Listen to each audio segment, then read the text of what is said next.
ऐका तर माझं वाचणारे काहीतरी विषय बस जरा आरामशीर बस. आता थोडं ऐका. आता तुम्हाला लोकशाहीने अधिकार दिले. अरे तू जा रे. त्याला ते माझे वडील नाही पोलीस म्हणून मी काल स्वतः ऐका ना माझं स्वतः मी 3 वेळा गायकवाड साहेबांना बोललोय. ते काय करत नाही मला कळलं त्यांचं काम करतात.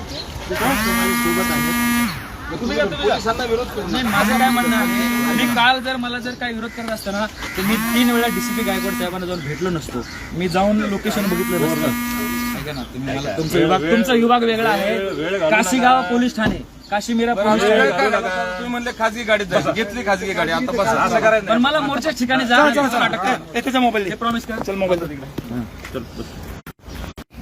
चला बसा. चला मोर्चा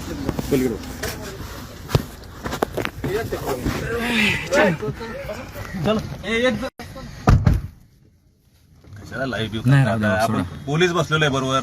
असू द्या हो. असं योग्य नाही. मग हे पोलीस तुम्हाला आम्हाला नियम आहे की हो, हे बघ, गाडीत काय काय आम्ही काय वेगळे आहे का? बरोबर आहे. काही गोष्टी बोलता येत नाही.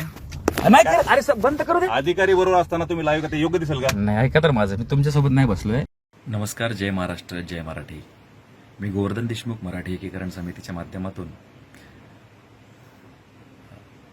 मीरा भाईंदर शहरामध्ये मराठी माणसाच्या एकजुटीचा आजचा मोर्चा 8 जुलै रोजी आपल्या बालाजी हॉटेल इथे होणार आहे.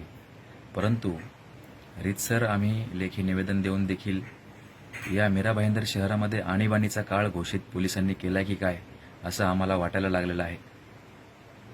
या शहरामध्ये परप्रांतीचे अनेक मोर्चे निघाले, एकत्र जमाव निघाला, परंतु कोणतीही कारवाई झाली नाही. कधी त्यांना नोटीस दिली नाही, कधी त्यांच्या घरी पोलीस गेले नाही.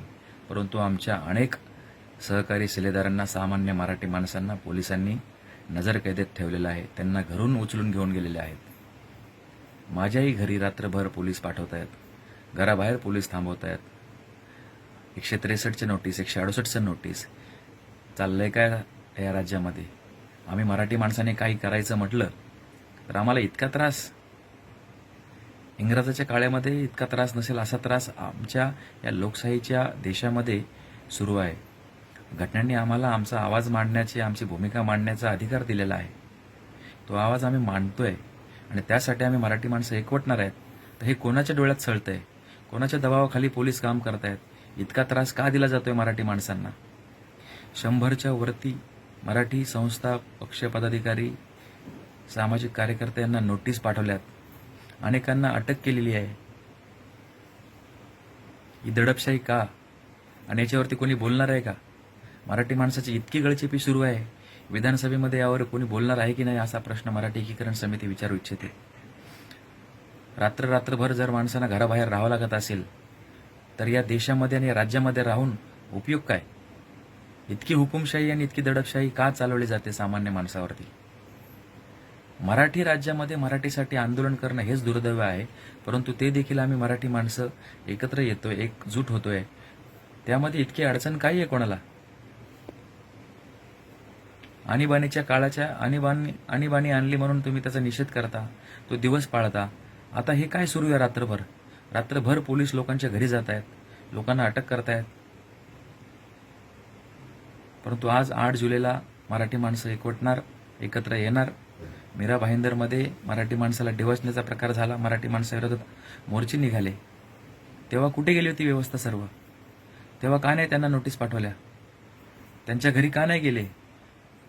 फक्त दडपशाही मराठी माणसालाच स्वतःच्या राज्यामध्ये. अत्यंत दुर्दैवी आहे, याचा आम्ही निषेध करतो.